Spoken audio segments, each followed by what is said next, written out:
I'm Karen. I'm 33 years old. We're a family of 3. My husband William, who's the same age, and our 3-year-old daughter, Evelyn. My husband's family runs a tutoring center. Both my father-in-law and mother-in-law used to be teachers, and my husband also has a teaching license. They are affluent and well-educated, and I sometimes find it hard to believe that I'm part of such a family. At first, my parents and friends were worried about me, but there was nothing to worry about. They're really good people. Even though I was the athlete type in contrast, my in-laws welcomed me with open arms. My mother-in-law was thrilled to have a daughter. Although I was nervous at first, my strength lies in my cheerful and lively character. I decided to be myself, and we built a relationship from there. I hold a certified arborist certification, and I do health assessments on trees, pruning, planting, and relocation, as well as consulting. I studied hard to get my certification, and even after getting out into the field, it's a physically demanding job. Not only do you need brains, but it's a job that really requires physical work. I always take care of my health, and I'm quite strong for a woman. Right now, my husband is a tutor in the family-run tutoring center, but he used to be an elementary school teacher. The first time I met him was when I visited the school he worked at for a meeting about the health and care of the trees. After giving birth, I took parental leave and just returned to work last year. Since our daughter is still young, I prioritize my family thanks to the understanding of my workplace. But there are times when I just can't make it in time to pick her up. When that happens, my mother-in-law helps out, and my husband will pick up our daughter if he can. I appreciated the support from my work, and I was living a fulfilling life. However, there was one person in my married life who troubled me. It was my sister-in-law. She's the wife of my husband's brother. My husband has 2 brothers, and my husband is the second oldest. The youngest son is still single. The eldest son, Richard's wife, is Sarah, and she's the source of my problems. She's basically a housewife, but she also helps with the accounting and administrative work of the tutoring center. They have a 5-year-old boy, and they seem to be planning to have him take an entrance exam for a private elementary school. From the first time I met Sarah at the in-laws' house, I knew she was a different kind of person. She was petite, always well-dressed, and her hair was neat, and I thought she was wonderful when I saw her smiling. But she had 2 faces. It was when we were in the kitchen helping my mother-in-law, and she left for a moment. "Hey, can't you do something about your appearance?" Huh? Sarah, who had been smiling, had a voice that was so different. I thought she was a different person. "You're always wearing clothes that look worn out and dirty. Don't you realize you're the only one who sticks out here?" I'm embarrassed. Well, I find these clothes easy to move in, and I have to chase after my daughter all the time because she's still little." I have a child too, you know. Sarah sighed dramatically and seemed to have more to say, but she returned to her usual demeanor when she saw my mother-in-law returning. "Oh, what were you 2 talking about?" "Oh, we were just talking about child-rearing." It's amazing how she can change her voice in an instant. I wonder if she has a sensor that automatically switches when my mother-in-law comes. My mother-in-law looked at me as if to say, "Is that so?" "Yes, we were talking about our kids." Upon hearing this, Sarah seemed satisfied. I'm not afraid of skinny Sarah, but it's not like I can't shrug off this level of sarcasm, and I didn't want to worry my mother-in-law unnecessarily. I've got a few friends dealing with issues with their mother-in-laws and sister-in-laws. It's not unusual, after all, to hear about stress due to the mother-in-law factor. Given this context, my mother-in-law is like a saint, always rooting and supporting my career. I thought I could deflect my sister-in-law's snide comments easily. However, every time we crossed paths, she would continue to demean me. Once, while on a work errand, I bumped into my sister-in-law, Sarah, who was chatting with a couple of her mom friends. We locked eyes, and not wanting to be rude, I greeted her. "Hello, Sarah." "Oh, hi there." I was in a rush and moved on after the brief exchange, but later that night she called my home. "What on earth do you think you're doing?" She snapped at me, her tone extremely aggressive from the get-go. "Huh? What do you mean?" "Earlier today, don't you dare approach me in public dressed like that. What's with your work outfit? I can't believe you would walk around outside looking like that. Did you see us? It's only proper to look presentable, even if you have nothing special going on. We're all mom friends who are preparing our kids for private school entrance exams. We live in a different world from you. Oh, I was so embarrassed. She launched into a tirade without pause. Well, I was working, so I was indeed in my work clothes, I replied. I don't care about that. Just don't approach me anymore when we meet outside, okay? It's embarrassing. But isn't that even stranger? We're family after all. That's what I've been trying to tell you, haven't I? You're just not fitting for the family. Just so you know, I've never considered you a sister-in-law. She hung up abruptly, leaving me stunned. She really went out of her way to call and vent her feelings. Although she consistently complained about me at family gatherings, what's worse is that she only reveals her true colors when we're alone. She prides herself in being a fashionable, high-class woman from a wealthy family. It's fine if she enjoys that. What I don't understand is her constant need to attack me, simply because I don't align with her preferences. Yes, she always dresses elegantly in sports accessories, but why does she need so many? I wonder if her quiet husband, my brother-in-law, lets her shop as much as she wants. He probably doesn't even know about this side of her. It's just who she is. I've kept silent about this to my brother-in-law and mother-in-law, but I did let my husband in on it, as it was becoming a source of stress. Huh? She doesn't seem like that. He initially shrugged it off. A few days later, my mother-in-law called me. There was a family dinner coming up over the weekend, and she wanted to let me know the time and place. We each live about 30 minutes away by car. Normally, she doesn't interfere with her son's household. However, she insists on gathering the entire family for my father-in-law's birthday, Thanksgiving, and Christmas. This time, it was because my father-in-law's birthday was approaching.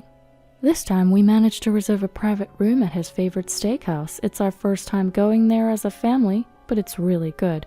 I hope you're looking forward to it. Oh, I am, thank you. While I was genuinely excited, I dreaded seeing my sister-in-law again.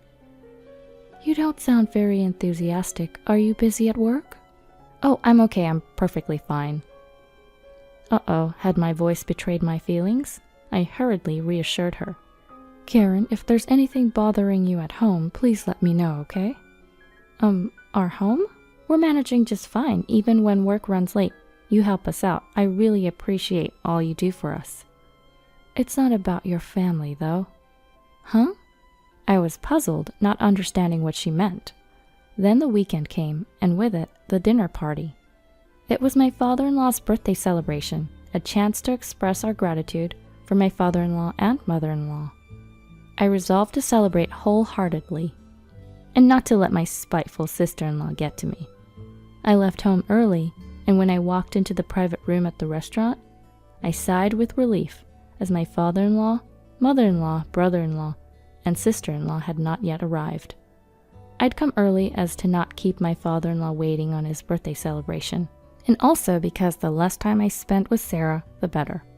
However, my brother-in-law and Sarah showed up right after I did. Hello. Hi, Karen. Richard, it's nice to see you. After we exchanged greetings, my husband and brother-in-law started talking. Sarah, on the other hand, swiftly came over to me and looked me up and down before sighing. What are you wearing? For such an upscale restaurant, you could at least dress a bit nicer. How many times do I have to tell you? The demeaning comments started as usual, only in a lower tone. Is this really the time or place for that? I clenched my teeth and forced a smile. I chose this dress thinking about the occasion. Is it inappropriate? I mean, it's not from a high-end brand or anything. It's quite surprising you could show up in such a cheap outfit. You, despite being a woman, have such broad shoulders that the dress doesn't suit you. And your accessories? Just a wedding ring? You never wear nail polish either, and your hands look rough. I can't wear nail polish for my job. Isn't it inconvenient to do household chores with such long nails, Sarah? My job involves working with wood and soil in addition to household chores, so my hands tend to get rough. Not being able to wear nail polish was not something I was concerned about. Compared to the average woman, my masculinity is a testament to my hard work as a gardener. These hands, these shoulders, they are my pride, Yet she belittles them, and I couldn't help but retort, "What did you say? Are you suggesting that I don't do housework?" Perhaps my rebuttal did sit well with her. Sarah's voice grew louder. "I really can't stand you. I've been trying to help you out of kindness, but you never listen, and now you're resisting? It's unbearable to be lumped in with a rough woman like you." I messed up. My sister-in-law seemed to be losing sight of her surroundings in her anger. "This is my father-in-law's celebration today. Please don't bother me." "Huh? You're the one ruining everything. You're the one who doesn't belong in this family. I told you, I can't dine with someone as shabby as you. Go home." Wait, what? I have to go home? This dinner was organized by my mother-in-law, and the person ruining it is clearly her. I'll listen to your complaints about me later. I have things to say to you as well, but for now, I had decided to stand my ground, but not now. "Don't you dare talk back to me. Didn't you hear me? I said go home. In fact, leave this family." Just as my husband started to approach in response to Sarah's loud voice, the private room's door opened. "The one leaving should be you." My mother-in-law entered the room, quietly yet decisively. My father-in-law and their youngest son, John, also entered, and my mother-in-law gently closed the door. "What?" Sarah, who was fired up, must have remembered where she was and what was happening. She was lost for words, her mouth opening and closing in surprise. What was that about?" "Everyone, please sit down." Despite her soft voice, there was a compelling force in my mother-in-law that everyone obeyed. "It seems we need to have a chat before we can enjoy the birthday celebration. I'm sorry for this interruption." Seeing my father-in-law nod in agreement, my mother-in-law turned back to Sarah. "Sarah, what did you say to Karen?" Whoa, even my kind-hearted mother-in-law could dish out a strong sarcasm when needed. Sarah, flustered, answered, "Oh, just saying I'm looking forward to today's meal." "Did I hear wrong? I thought I heard get out." "Huh? No, that was a small argument. It was just a joke." She was still somewhat agitated, but I was impressed at how Sarah was trying to regain her usual cheerful demeanor. "An argument? What caused it? It seemed you were the one doing all the talking. Have you been bullying Karen like this whole time?" She probably heard everything from the door, staring straight at Sarah. I didn't bully her. I was just offering advice on manners and dress as a senior member of this household." "That didn't seem like advice, and everyone should be free to wear what they want as long as it's respectful. She wasn't dressed oddly." But wearing non-branded clothes in such a high-end restaurant, her makeup and accessories were minimal. I thought she shouldn't embarrass you and the rest." "Enough!" My mother-in-law's outburst made me jump, along with Sarah. The three brothers and my father-in-law knew that my mother-in-law was scary when angry. They seemed unfazed by the situation, showing picture books and speaking to the children to distract them. "No." "Sarah, you're the one who should be embarrassed. I had noticed that something was off about you two, even during gatherings at our house. I initially thought you were having friendly chats." "Huh? Friendly? Yes, friendly chats, right? Sarah gave me a desperate look that was completely different from before, but I avoided meeting her gaze. "For the record, Karen never snitched on you. You wasted her kindness, hoping you would eventually change. Your attitude only escalated." Well, that's..." Stammering, Sarah was met with my mother-in-law's even harsher tone. "And you always wear beautiful clothes and have so many purses." Yes, that's true. I always make sure to look presentable wherever I go." "Where does the money for that come from?" "Huh?" Just as she thought she could regain the upper hand, an unexpected question made Sarah freeze. That is, of course, from my..." "We're paying you for helping with the tuition and accounting at the tutoring school. Even if my son said you could use that money freely, it doesn't seem like it would be enough. Your clothes and purses are all designer brands." Well, because..." "Are you exploiting the fact that you're in charge of the household finances to satisfy your own desires?" What do you mean?" She stammered. I could see why she's confused. I was curious about the source of their money myself. I had always thought my brother-in-law was just a generous guy. Maybe he just left all the household finances to her. It's concerning to me that he didn't keep a closer eye on their spending. Maybe he trusted her because she acted as a good wife so well. When I think about it like that, I almost feel sorry for him. So, you've been spending money like water and now you want to send your child to a private school? She asked. You've been settling aside funds for their education, right? What? You're not expecting us to pay, are you? No, not at all, but he's your adorable grandchild after all. Which is it? So she was planning to rely on my father-in-law and mother-in-law's money all along. Of course we love our grandchildren. We're thinking of supporting them financially if necessary, says my mother-in-law. Really? But only after you leave our home. What? No, there's no need for that. I'll apologize to Karen for telling her to leave. Karen? It's the first time she's referred to me by name. You will forgive me, right? We're sisters after all. Sisters? Only while you're married to my brother-in-law. My mother-in-law looks at me as if to sign that I should continue. Even if it's official, I don't want to become family. I don't think of you as a sister. Caught off guard, Sarah let out a weird noise. And that's not all. You've also been dipping into the money from the tutoring school. Sarah was speechless, her eyes wide in shock. Is that true? I was genuinely surprised by my mother-in-law's words. I had expected Sarah to use the household money freely, but I didn't think she would touch the funds from the tutoring school my in-laws run. You were clever enough to not get caught, so it took us a while to figure it out. Even Bob, who's been in charge of our accounts for years, was manipulated by you. Sarah's face turned pale. You were buying gifts like gift baskets for the suppliers of our teaching materials, expressing gratitude to teachers holding seminars, all this shopping under your charge. The amount on the receipts gradually increased. You made excuses that you were asked to give birthday presents, or that the requests came from me or my son. No, that's not. What are you talking about? You bought things other than gift baskets, labeling them as presents. This has never happened before. But it's our son's wife. Bob trusted you. He was told you took part-time lecturers to lunch, but in reality, you were dining and drinking tea with your mom friends. The suspicious receipts gradually increased, and Bob finally came to us. Even before that, my son had started investigating after noticing something strange. What? You betrayed the trust of all those who wanted to believe in you. It seems that dressing up is more important to you than anything else. It's not me, I didn't. Sarah looked at my brother-in-law as if begging for help, with a voice that's almost a whisper. But he just stared back coldly without saying a word. And if all this is true, I can't blame him. Karen is the opposite. Sure, she's not really into fashion, but she always puts herself second and values her family and her job. You seem to not care to know about her work, but being a certified arborist is an impressive qualification. I bet she studied hard for it. Oh.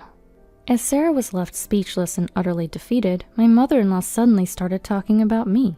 Unconsciously, I felt a warmth welling up in my eyes. I respect her, thinking that if she wanted to continue her work, we should support her. Have you ever seen her working lively, not caring if her clothes get dirty, or her hands are covered in soil? And you make fun of her? I was teary-eyed and silent, and Sarah was unable to make any excuses or act anymore. She just hung her head low. Our tutoring school may not match the major corporations, but we value our teachers and students and have earned their trust. We've grown little by little by addressing each student's individual issues and those of their families. What's important is people and hearts. You are the one that doesn't belong here. You are the one who should leave. My mother-in-law, who had declared it so clearly, was truly awesome. After that, Sarah, who had been pretending to be a perfect, elegant wife, was forced to leave her wealthy family. My brother-in-law attempted to have a discussion, but Sarah, who refused to acknowledge her faults and was very angry, was served with divorce papers. Now that the embezzlement has been revealed, she won't be able to get any compensation, and she has nothing left. My brother-in-law will keep the custody of their son, and with the help of my father-in-law and mother-in-law, he will maintain their normal life.